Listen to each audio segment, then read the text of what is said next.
There has been one continuous thread throughout the stories mankind has weaved. This is the same story told over and over. The Egyptian mysteries, the Sumerians, the mystic Taoists, so on and so forth. Repeated up to this very day by scientists and scholars alike. I speak of the one, the universal cycle of energy, matter, and existence itself. This is the retelling of that story with visual aids. My hope is that you can derive your own insight and apply this knowledge with wisdom. With that, the story emerges. All matter is tangible vibrations. All vibrations interact. Therefore, all tangible matter interacts. Seems simple to me. There are no closed systems in nature, regardless of what any mainstream scientist will try and abstract in his mathematics. Light and matter are one vibration. The entire universe is one song. All interconnected music. All energy in different modes in this reality. This is what religion calls God. This is the source, the monad, the universal oneness of nature. This video serves as a bridge from the detailed science of music as God and transitions us into the symbolic and esoteric realm of metaphysics. I plan on diving deep into your subconscious mind with symbols. My hope is that this visual aid will be a catalyst for insight.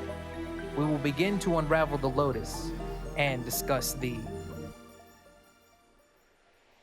Though not mandatory, viewing the entirety of Music is God is highly recommended before proceeding into this video. Let us explain the graph. Everything from tangible to intangible occupies this continuum. The lower end of the spectrum is cold, unmoving, and unchanging. This is an axiom. This region exists in polarity to the phenomena of higher vibrational modes.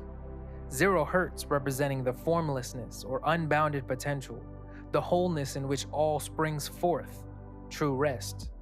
This region of vibration is where you will find dense stones, frozen nebulas, dark parasitic entities like that one guy, the friend you know.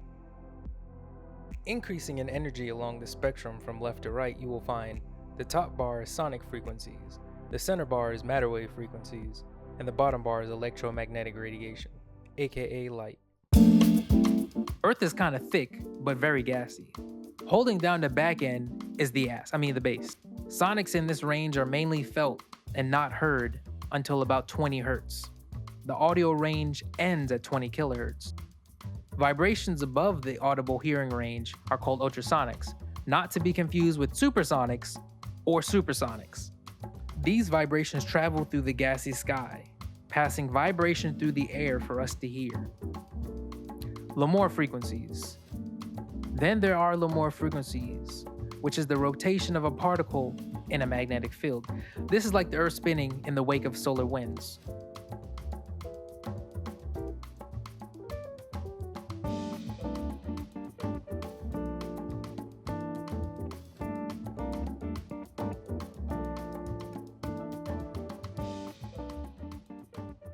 Or the spins you get when you're too drunk and you decide to lay down. This is one reason that the Earth rotates on its axis. Over here I have alpha waves. Now it may sound like a genre of DMT music, but it actually stands for extremely low frequencies. These vibrations travel along the surface of the Earth and through the hydrosphere of the Earth, which is just the water underneath the crust, which makes them great for submarine navigation, but not so great for the lifespan of whales. Then there's the Schumann Resonance. These alpha waves are thought to arise from the ionosphere and the hydrosphere coupling. The thunder in the sky trying to reach water under the earth. Similar to how I'm trying to reach 1,000 subscribers on YouTube so I can get paid. After a lightning strike, these electromagnetic ripples bounce off the ionosphere and create frequencies felt by all the creatures on Earth. These alpha waves are harmonically linked to brain waves. It has been well researched that the brain maintains a dominant frequency depending on your current activity, where sleep is closer to 1 Hertz, and demanding tasks can reach upwards to 150 Hertz. So when someone tells you to lock in, what they really mean is to get your frequency up, dog. You should be familiar with radio waves and microwaves, these tiny little slivers of what our eyes can perceive, unless you're colorblind or blind with perks. Then there's ultraviolet, X-ray, and gamma rays. Towards the end of the chart is yottahertz. Yotta has a lot of force, To be specific, yottahertz is 10 with 48 zeros. That's 10 to the power of 48 vibrations per second. These high energy waveforms converge into matter. However, this chart is deceptive, so let us change perspectives. This is the same graph, the continuous spectrum. The Pythagoreans used this circle to represent the monad, the absolute. This is the symbol for the world serpent, represented by the Ouroboros.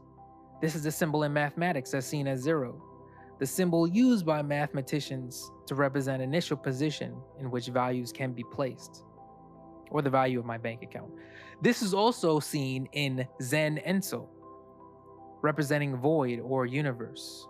As we move around the great wheel that is this circle, we find that vibrations increase in speed. That vibration reaches the light-matter junction, or the light-matter conversion. This winding path is the only path in which matter can take form. If we start at the center, we have the first building block of matter, hydrogen.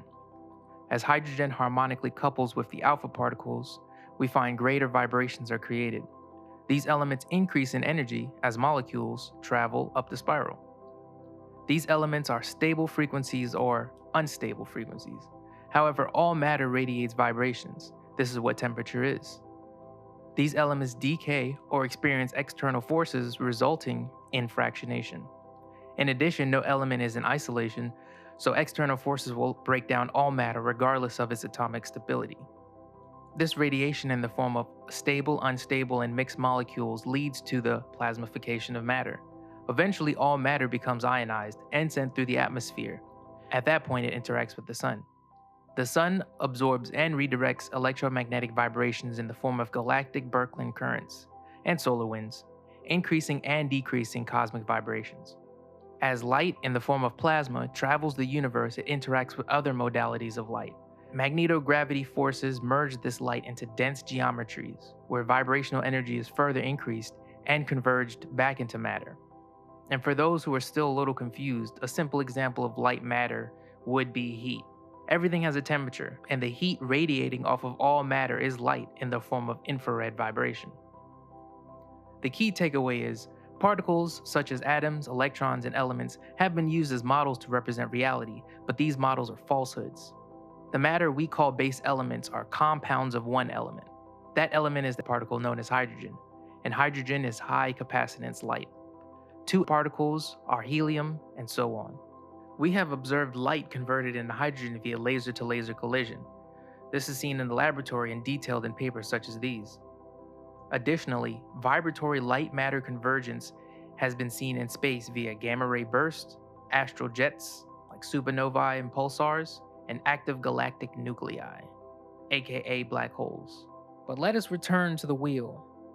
We have this light-matter conjunction, light-matter conversion splitting into 4 areas in the material plane. Let us zoom in on this position. Here we have another wheel. The golden boundary around these 4 quadrants is the light-matter convergence. It is what separates the waters above and below. It is also known as the spirit boundary, or the consciousness boundary. It is also known as the boundary of matter. All that takes form, takes a body, must fall into these categories. Form takes place within these arches.